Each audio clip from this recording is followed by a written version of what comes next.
Hello, everybody. Welcome into the Paul Farrington Show. Robert Ziggy Ziegler coming in here from the University of Virginia for a quick solo instant react.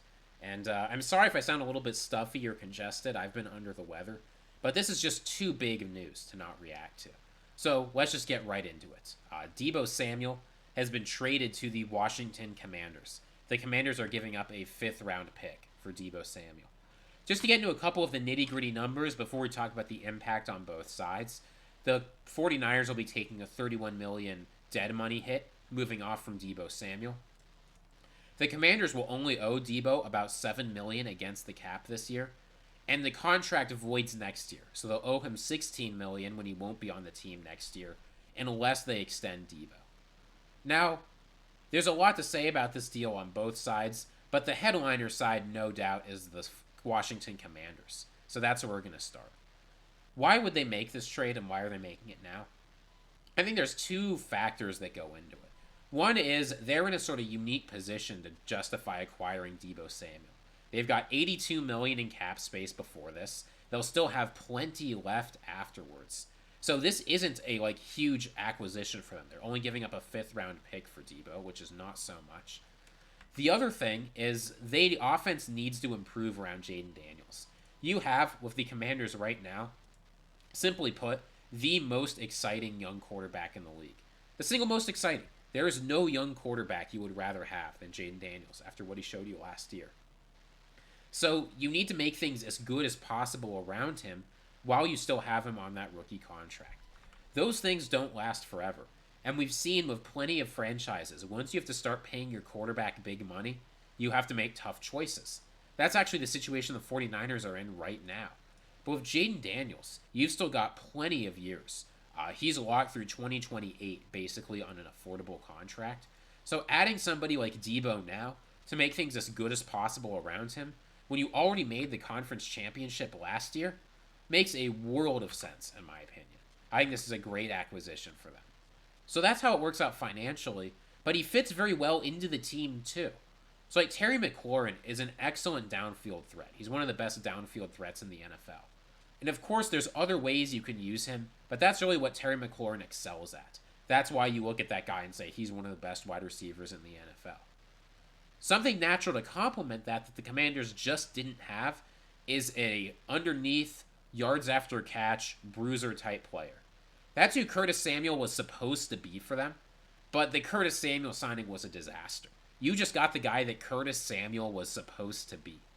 And this fortunately means that guys like Noah Brown don't need to stand out nearly as much for the Commanders. In either case, right, going into this season, you will have at least two wide receivers that you can expect to count on as long as they're healthy. Now, of course, health is an issue. Deebo is 29. We're 3 seasons removed now from that incredible 2021 campaign where he lit the league on fire and earned that gigantic extension. But Deebo also had a ton of responsibilities with the 49ers that I think he's not going to have with the Commanders.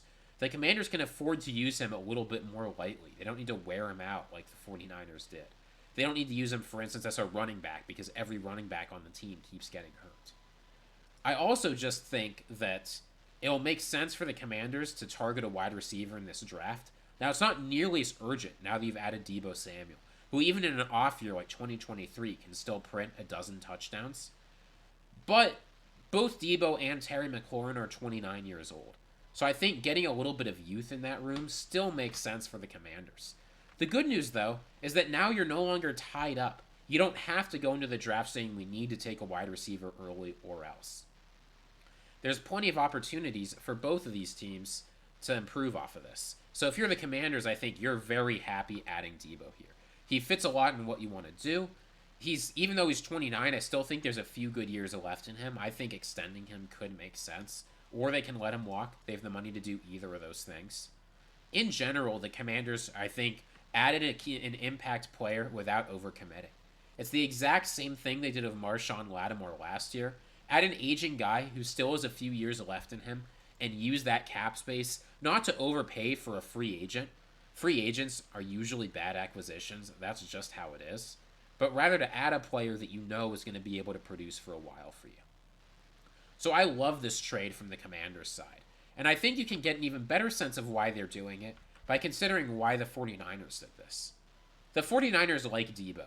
And I know that Deebo asked out, but he's asked out for a while. They did not have to honor this. There's one reason why the 49ers are moving off of Deebo Samuel right now. And his name is Brock Purdy. Brock Purdy is going to demand a huge contract. The kind of contract that Jayden Daniels is going to get in a few years. Now, I think Jayden Daniels is better than Brock Purdy. There's no doubt about it. But Brock Purdy is going to get paid, and the 49ers have to pay him. They also are in a huge cap crunch starting in 2026 unless they move off of Deebo. George Kittle's contract is voiding. Trent Williams, Nick Bosa, Fred Warner have gigantic cap hits. Brandon Ayuk's cap hits start adding up. Leonard Floyd, Javon Hargrave, they just have a room full of voiding and expensive contracts. So taking the hit for Deebo now is one of the only ways they can afford to keep things around Brock Purdy this year and still be able to afford the mega extension that they're going to own this offseason. And I'll say this much. I don't think that's a particularly enviable spot to be in. I think Jayden Daniels is a substantially better player than Brock Purdy. I know Brock Purdy is good, and anytime you make a Super Bowl, I think you can't look back on an era and say it was a total waste. But you don't want to be giving up weapons if you're the 49ers. And you certainly don't want to be in a position where the best you can get for a player who you would have thought when he was signed to that extension was one of the best in the entire NFL, merely a 5th-round pick. So, again, I'm really a big fan of this opportunism from the Commanders, and I think that this acquisition can make a big difference for them. So going forward, how does this change the outlook for both teams? I think that this doesn't necessarily improve the Commanders dramatically in the sense of raising their ceiling. We saw last year without Deebo Samuel, they were able to make the conference championship game. They were a very, very, very good team. But I do think this adds a lot of consistency. It's going to stop you from having, I think, that midseason slump that you had with the Cliff Kingsbury offense last year, now that you've got an additional weapon. It gives you some injury insurance if Terry McLaurin gets hurt. It opens up opportunities in the offense. So I think it will make this offense substantially more consistent than what we were able to see last year.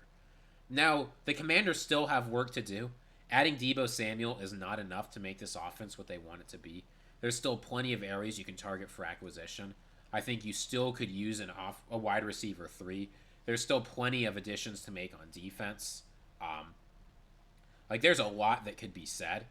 But overall, I think this is a big step forward for them as they're navigating this offseason. And this is going to be a substantially more consistent Commanders team. For the 49ers, Deebo Samuel has been a sort of strange player for them. He's been on the outs for a while. He was really, really important in that 2021 year for them. Obviously, he put up 1,800 yards and a bunch of touchdowns. But that kind of production from him just wasn't sustainable. You just cannot give Deebo Samuel the ball nearly as much as they did in 2021 and expect him to stay healthy. And indeed, we saw this last year. Last year was the worst season of his career since 2020. Now, I think he's going to be revitalized in Washington with a new role and a little bit less to do. But I just don't think that the 49ers are getting a whole lot worse without him. There's still some big questions about this team and how they fit in. But with all of their paychecks coming up soon, I think moving off of Deebo Samuel is basically the only option they had. And they should be glad that they were able to get a 5th-round pick for him. So, Commanders are moving up in the world. This is a big acquisition. I expect this to make things a lot better for them. There's still work to do, but you have to be thrilled anytime you're acquiring a player with Deebo Samuel's talent and ceiling for just a 5th-round pick. And if it doesn't work out, you can let him walk next year without a lot of cost and say, sometimes he takes swings, sometimes they miss, and as long as we've got Jayden Daniels on a rookie deal, we're going to keep taking those swings. If you enjoyed this, if you want to hear more, if you want to keep up with the offseason, feel free to hit that subscribe button. If you like this video, hit a like, hit a comment. Who do you think won this trade? I think it was pretty clearly the Commanders, but you might disagree. You might think Deebo is washed. I'm interested in hearing what you think. I'm also interested in hearing what you think will happen with both of these teams next season. So feel free to throw something down there. Otherwise, this has been Robert Ziggy Ziegler from the Paul Farrington Show with a quick solo reaction. And I will see you all for our shows next week, unless some other breaking news comes. Later.